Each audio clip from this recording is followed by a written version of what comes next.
ariko shaki tumukuve kuvoma amazi ukabayatanga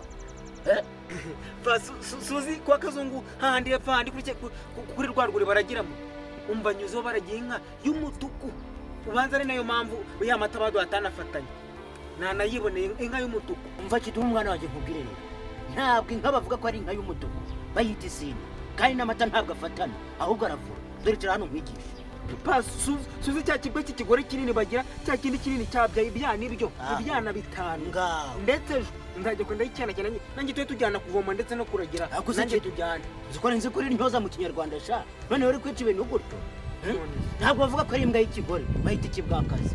Ikindi kandi imbwa ntabwo ibyara irabwagura rero ubwo ibyana byayo babyita ibibwana. Nose ko natarimbizi ngaho ntabwo usiyo nimpakaye bavuga ntarimbizi